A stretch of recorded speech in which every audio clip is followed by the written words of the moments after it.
Welcome to True Echo, where the truth hits harder than fiction. Today's story is about power, prejudice, and an unexpected reckoning at 30,000 feet.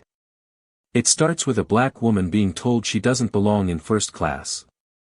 What the pilot didn't know. That woman was actually the owner of the jet.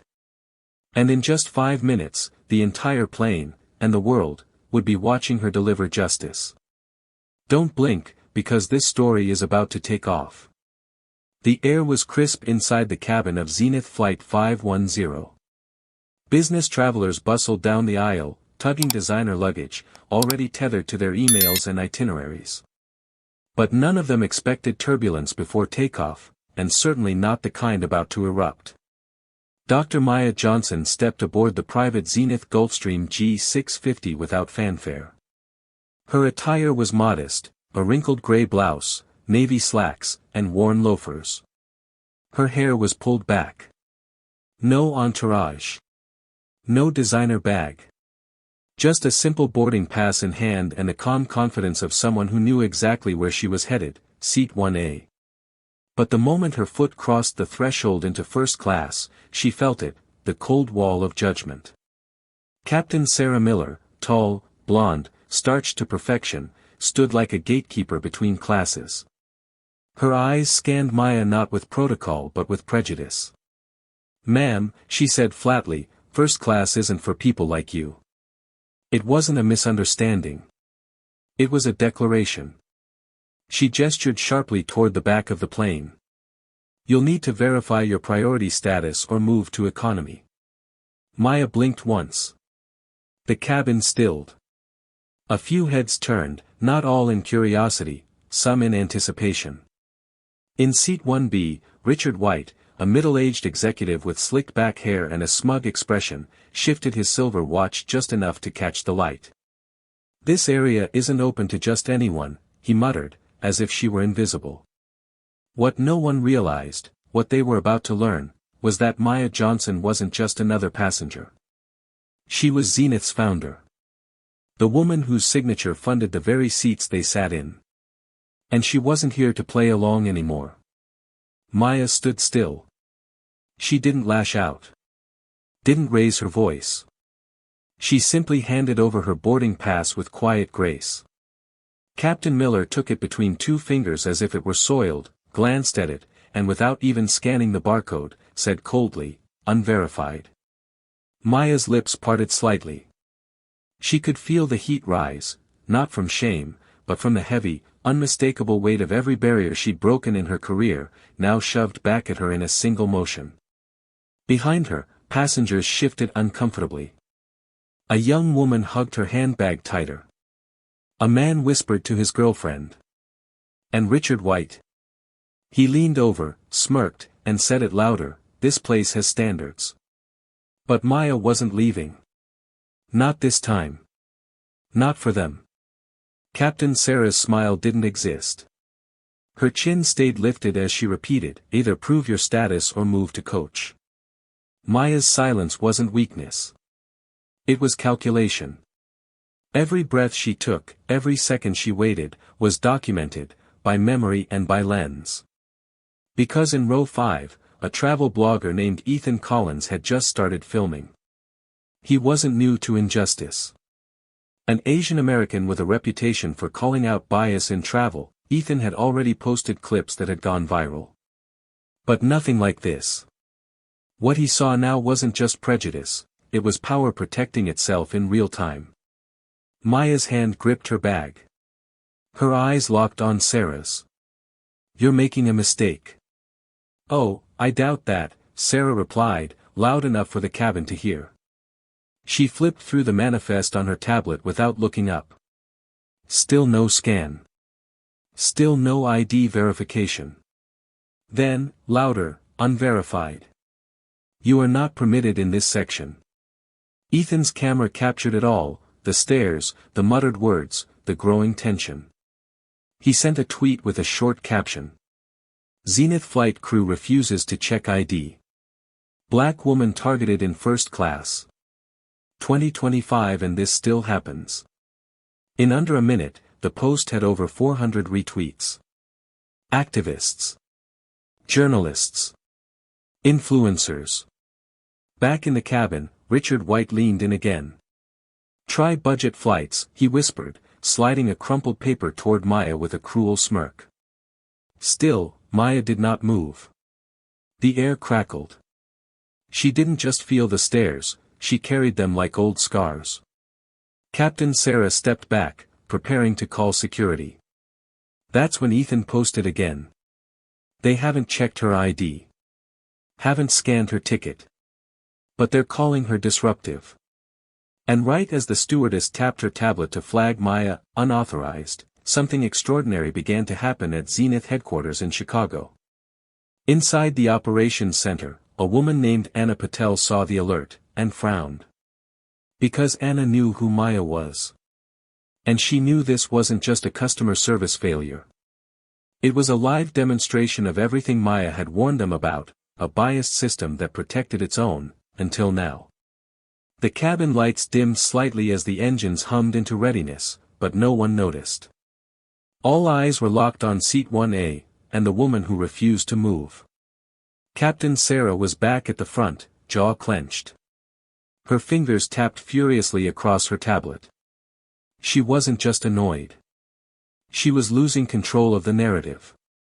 That scared her more than anything. Beside Maya, Richard White chuckled quietly. "Still here," he muttered, his voice steeped in entitlement. "You know this is a private service, right? We don't just let anyone buy their way in." Maya didn't even blink. Her gaze remained forward, steady, poised. Ethan, further back, uploaded another post, a clip of Richard's smug remark, followed by Sarah's cold command. "Flight crew demands financial verification. No scan. No ID check. Just hostility. This is profiling. Hashtag justice for Maya." Within seconds, trending hashtags exploded. Hashtag Zenith fail, hashtag aviation bias, hashtag flying while black. Social media's fury burned hotter than the plane's engines. Back at Zenith HQ, Anna Patel activated lockdown protocol, an irreversible tracking system that recorded every crew action from that moment on. The logs were damning. Emma Walsh, the lead flight attendant, had flagged Maya as disruptive, without any verbal warning or conversation. Captain Sarah had not scanned the boarding pass once. Tom Barker, the first officer, stood silently, watching it all, never questioning, never correcting. Lucas Grant, head of in-flight security, stepped out of the cockpit divider like a final nail. He didn't ask questions. He didn't request ID.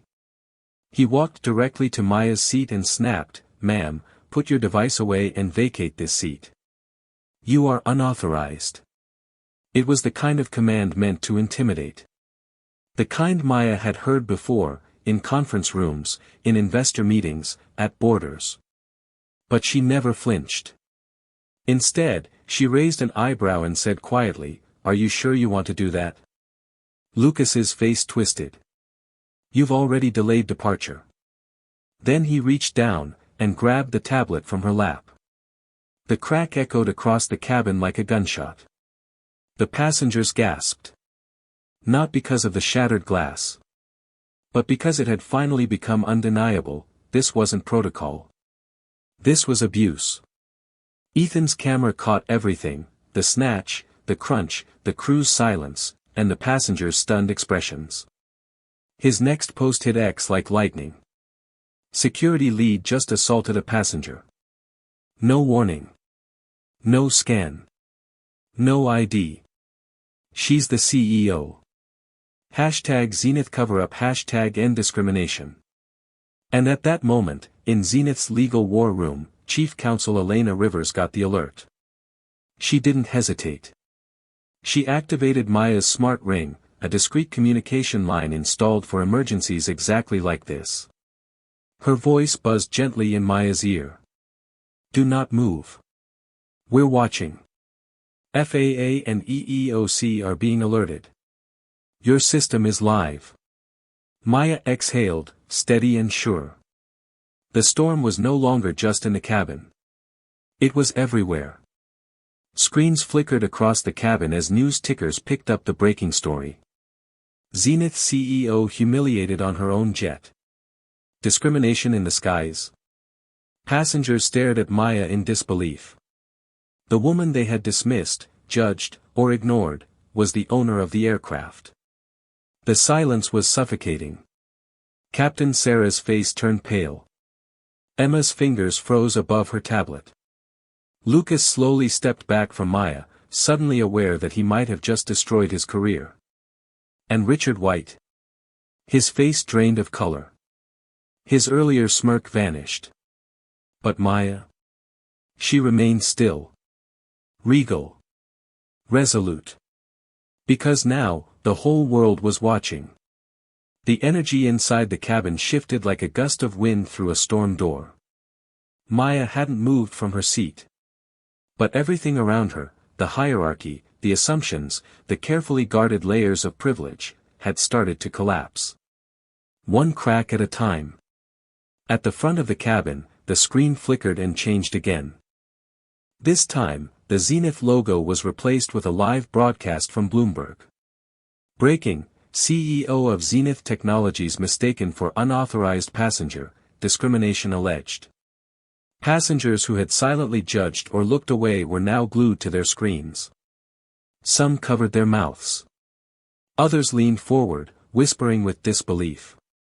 A few finally pulled out their phones, documenting what they now realized was a historic moment. Captain Sarah Miller turned to First Officer Tom Barker. "You told me she wasn't on the manifest." Tom's voice was barely a whisper. "Her ticket looked unofficial." I didn't verify it myself." "You didn't?" Sarah's voice trailed off. In the back, Emma Walsh tapped nervously on her tablet. The word, unauthorized, still glowed next to Maya's name in the crew system. But now, beside it, a bright red alert had appeared. System conflict. Owner verification detected. Do not proceed. Emma's breath caught. She tapped again, but the alert remained. Unmovable. In Zenith HQ, Anna Patel and Elena Rivers were watching every second. Elena's voice came through the smart ring again. "Maya, you're cleared to proceed. Every legal protection is active. Their system has been locked from further edits. We're uploading evidence to federal agencies and media in real time."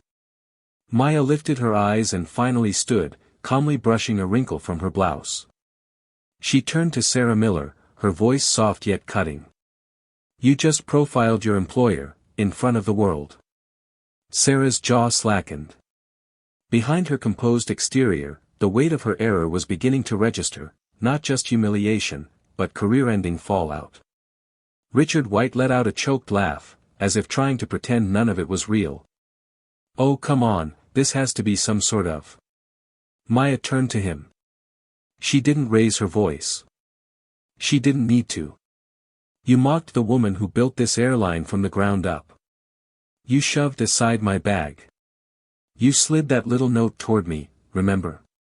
She pulled it from her pocket. The words, "try budget flights," were still legible, smudged only slightly by the grip of her fingers. She held it up, letting the cameras see. Richard's face drained to a pale, paper-white sheen. And then it came, the announcement that would change everything. Elena Rivers' voice rang out through the overhead speaker system. "This is Zenith Legal Operations.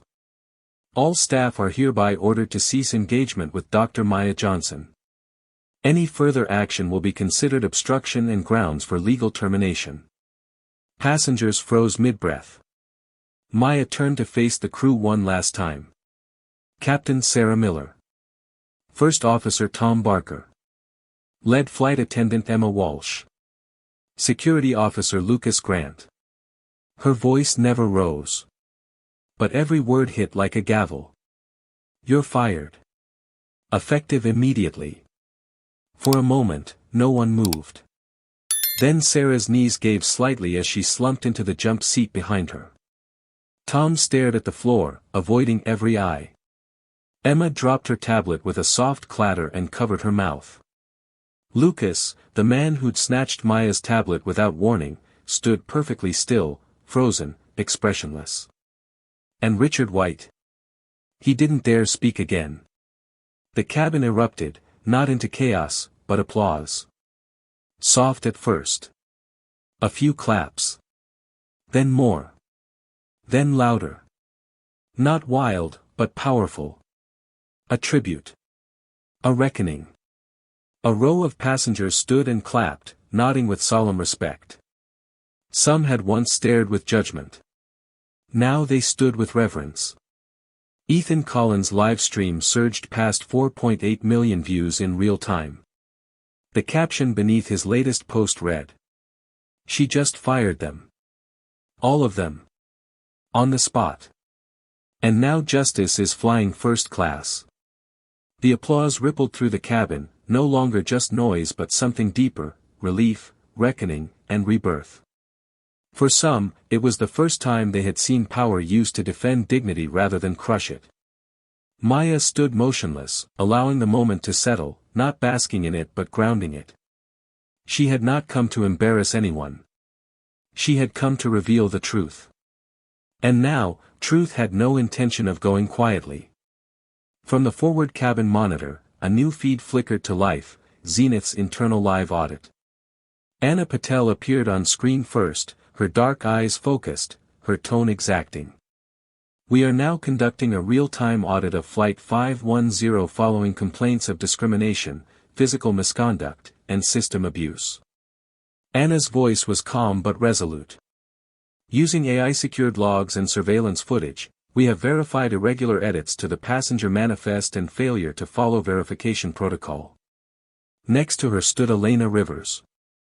"We now confirm that Captain Sarah Miller has 20 documented complaints filed for similar incidents involving passengers of color and women, all marked as resolved without consequence." The reviewing officer for every complaint? First Officer Tom Barker. The monitor displayed documents, flight logs, timestamps. And then, Tom's electronic signature, tagged repeatedly beneath the phrase, "No further action required." The cabin stirred. Emma Walsh's name surfaced next. Elena's voice sharpened. "We have uncovered multiple unauthorized edits to the seating system.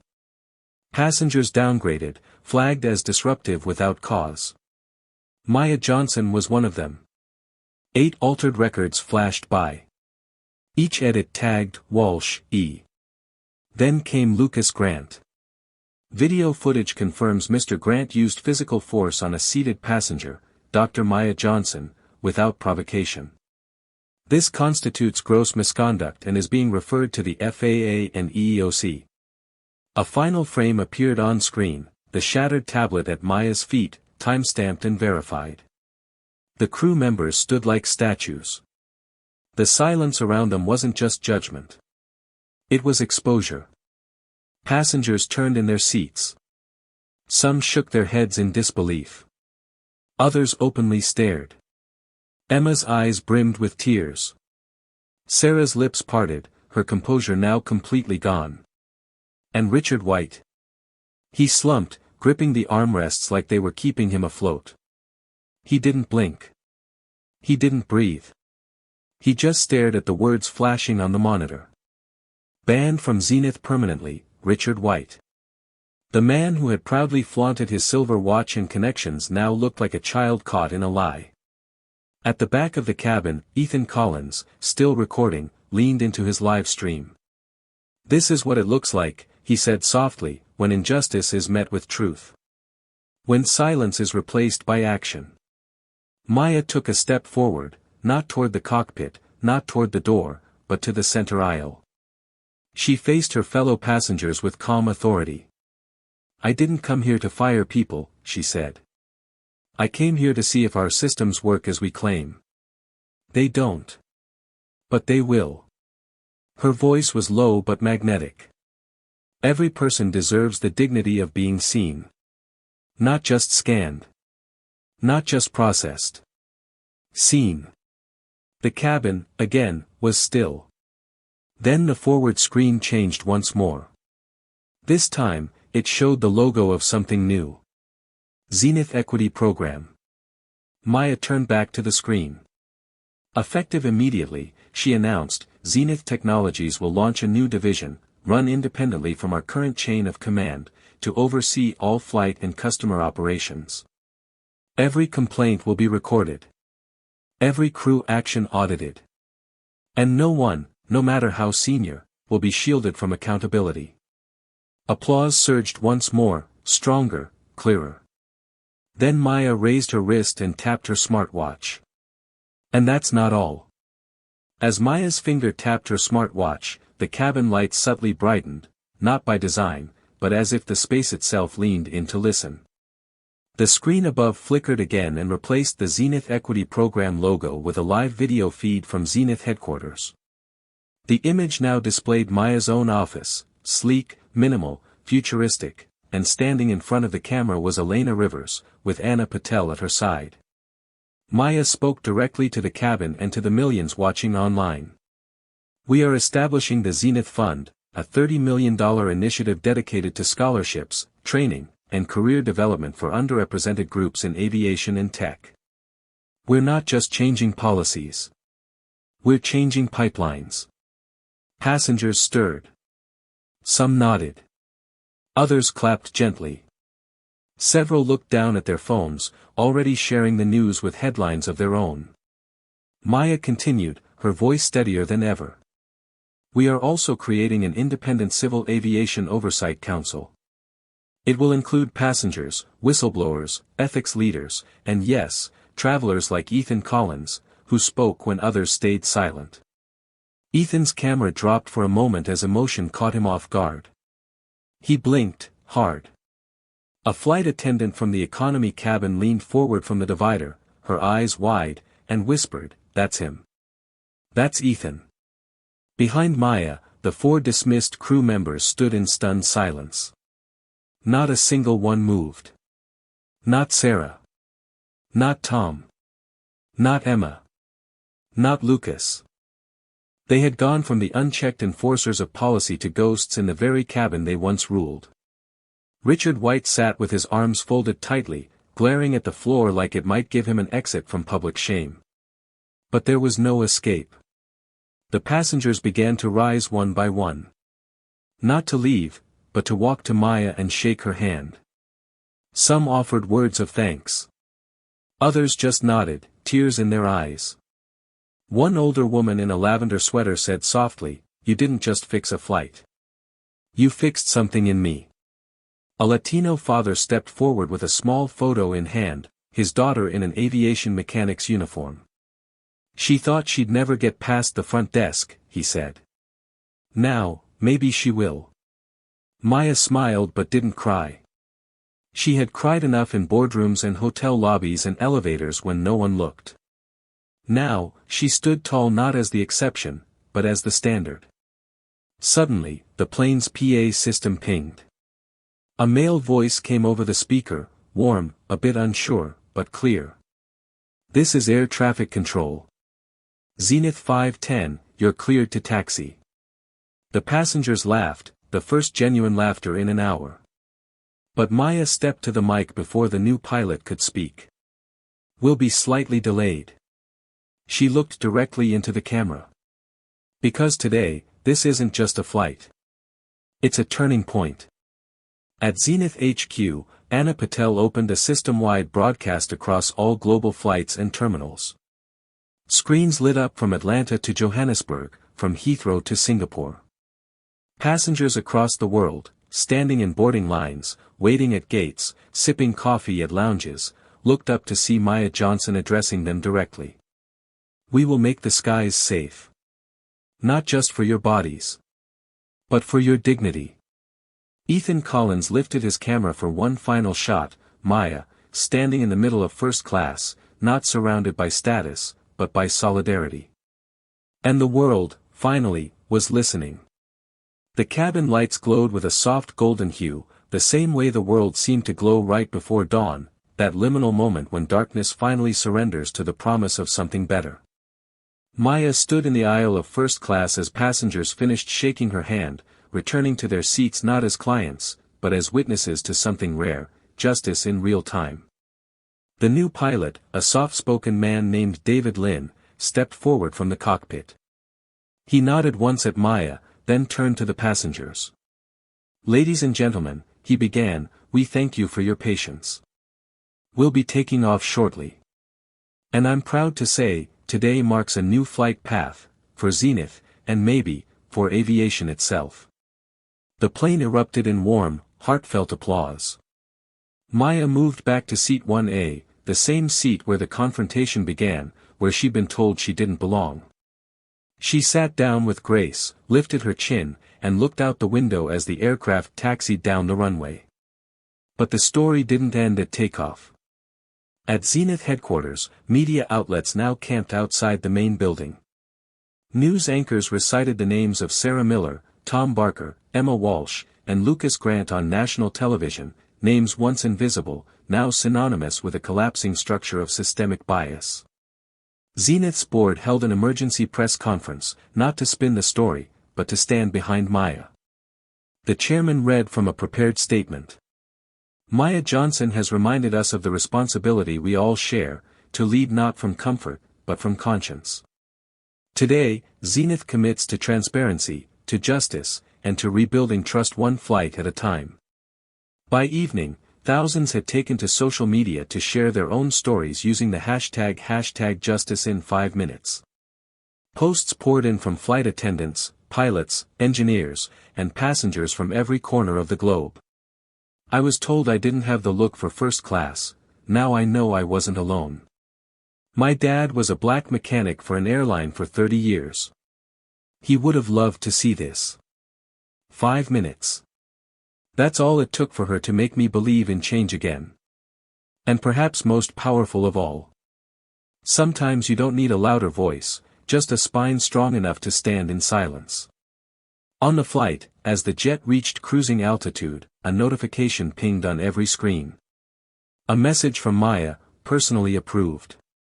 "To every passenger, every viewer, every person who's ever felt erased, you matter. And starting today, this sky belongs to all of us." Passengers smiled. Some cried. Others just stared out the window, struck by the weight of the moment. As the plane soared above the clouds, Maya looked down at the world below, not with anger, but with hope. Not long after, her quote was engraved into glass panels at airports and printed in leadership handbooks. "Justice doesn't need to shout. Sometimes it only takes 5 minutes, and someone who refuses to disappear." This story is more than an in-flight confrontation.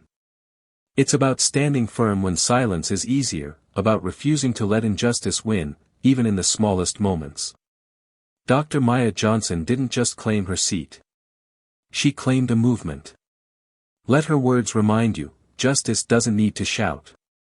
Sometimes it only takes 5 minutes, and someone who refuses to disappear.